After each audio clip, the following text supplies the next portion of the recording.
Now, ladies and gentlemen, because I am very slow in the dome, last time we made a video for the best knives specifically for a certain budget, we went over our budget by $100. So this week we're going to be going back to $300 instead of the $400. These are the best knives, the top 10 version under $400, which is very, very good. And these options are pretty good. Obviously, it's not like the $400 range where I think you can really pick whatever knife you want with majority of any skin you want, maybe besides a higher tier butterfly or karambit. And of course, these are based off of buff prices. And if you guys don't know how to use buff, I have 2 videos specifically that shows you how to load up some balance on there for free. Now, today's video sponsor is, of course, Skins Monkey. Now, if you guys are unfamiliar with what Skins Monkey is, they are currently the biggest growing Counter-Strike Global Offensive trading marketplace for skins, which is absolutely amazing, with great fees as well. Let's just say you guys have some skins you're really not feeling anymore. Skins Monkey is the best way to trade them. In this trade, to be exact, I actually profited 18 cents, which doesn't seem like a whole lot, but considering it's a trading website, it's actually very, very good. Sign up today to get up to a $5 bonus, which is very nice. And if you've never used the website before, well, you can use my code MANDO, go up to the top right, you claim that bonus. And if you guys want to deposit with real life cash or crypto, you get a 25% deposit bonus, which is very, very nice. Now, the very first knife I want to take a look at and discuss in today's video is the Gut Knife Black Pearl for $220 US. Now, this knife specifically, it's not going to be everyone's favorite. Obviously, the Gut Knife is a range where you can pretty much get anything you want on it for under 400 bucks. And that's very, very nice. And the reason I'm choosing a Black Pearl is because I see more people every single day talk about the Black Pearl knives. And this is kind of to be a no-brainer in this question, in this situation here. I mean, for 220 bucks, you're getting a very, very good knife, especially if you like the kind of rare things in CS, which is, this is very rare, but this kind of goes to show that, once again, just because it's rare doesn't mean you can set whatever price you want for it, and that's literally why it's 220 bucks. And up next, of course, is one of my favorite knives on this list, which I will be picking up myself in the next couple weeks, is the Ursus Marble Fade for $260 US. I think the pattern on this just looks absolutely insane, and if you get a pair of gloves with this, you can buy like maybe some Omega gloves that I have as of right now. Those go really well with it. Just the yellow really mixes in. You can buy some sports gloves. You can also buy some cheaper gloves like the Broken Fang gloves, which are pretty good as well. And I think this is just a really underrated knife, especially for the price. And the newer knives in CS just don't really get the love. And that's what I'm going to be showing in the next couple of videos going forward with our budget. And that's what I did before as well, is a lot of the newer knives in CS aren't getting as much love. So I'm putting more attention on them as well, because I do think they're really underrated.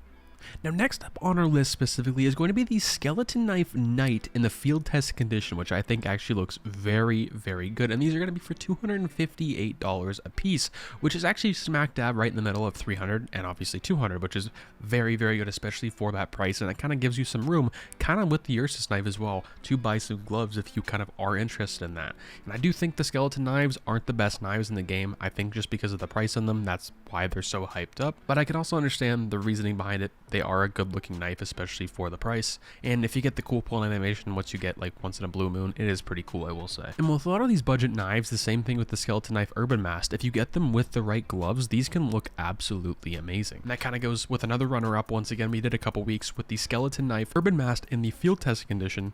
It's now going to be in the minimal wear condition for only $1 more than the Knight, being at $259 versus $258 for the Skeleton Knight. I think these with the Hedge Maze gloves, you can get these even in Battle Scarred, they look really, really nice. Next up on our list is the Ursus Slaughter, ladies and gentlemen, for $206. Next up on our list, ladies and gentlemen, is the Ursus Tiger Tooth for $206 US.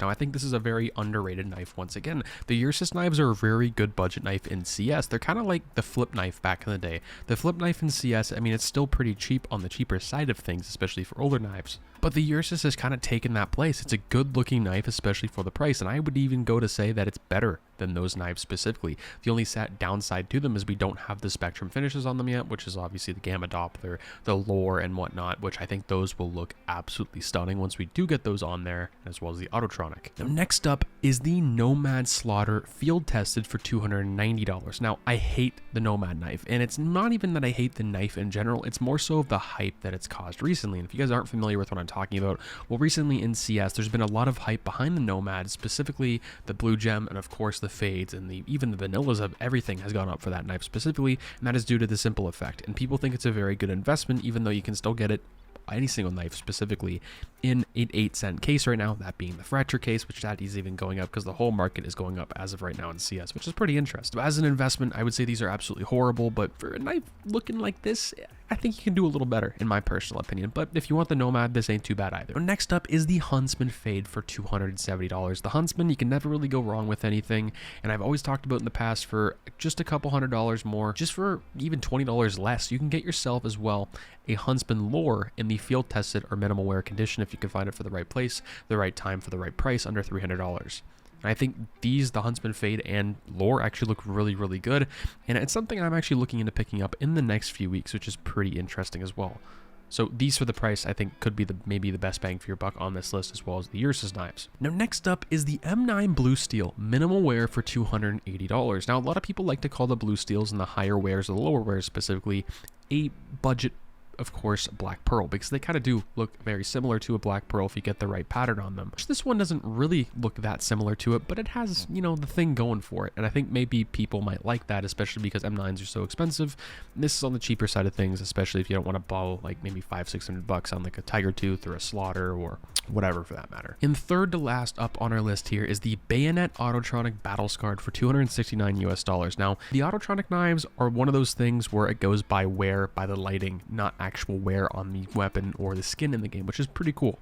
And the Autotronic, I think, looks very, very good with anything. In the battle scarred condition, if you go on, you know, buff or even skin porn, for example, I'd try to get the lowest float battle scarred version you can buy, even if it's a couple, maybe $15 more for overpay, you'd still be in your budget of $300. And that way, the lighting looks a little better for that specifically. But if you play with the really crappy settings, you want just the pull-out animation with a decent looking knife, especially for the price, this is definitely the way to go for you. Now, second to last up on our list here is going back to the flip knife, going back to the roots of CSGO, and of course this is the minimal wear lore for $285, which I think this knife is a really good looking option, especially for $280. You can get the field tested one in a higher float, but it's still going to have some scratches, and the minimal wear is going to completely take that away, and I think that's going to be the thing that will set you back a lot. And the field tested one's also an option for like a $180, $190 going into that $200 range. So if you want to go for gloves with that, I'd definitely go with the field tested version and just take the scratches while they're at it. But the minimal wear, you're really going to have no scratches whatsoever, which is very, very nice as well. Now, last up on our list, 10th as well. Obviously, we had some runner-ups, but this is going to be the crabatnight field tested for $300 with their 0.17 float, the lowest on buff for field tested. And now this is a pretty good looking knife, I will say so myself. I have a few friends on my Steam friends list in IRL that collect knights, especially the knives anyway, not the actual M4 skins. And these are a really good option, especially if you kind of want to get into collecting. Maybe you can collect all the different knights, or maybe you want to go into the ultraviolet situation or different field for that. But this is a really good looking knife, especially for the price. Now, hopefully you guys enjoyed the top 10 for today's video. If you did, please comment, like, subscribe, follow me on Twitter, link down in the description below. Make sure you guys smack that like button and subscribe if you are new to the channel. Much appreciated, much love. Stay positive, stay sexy, guys. Comment what your favorite knife was, and if you are going to pick up anything from today's video, let me know. Love to hear it. Have a good day, guys. I'm out. Peace.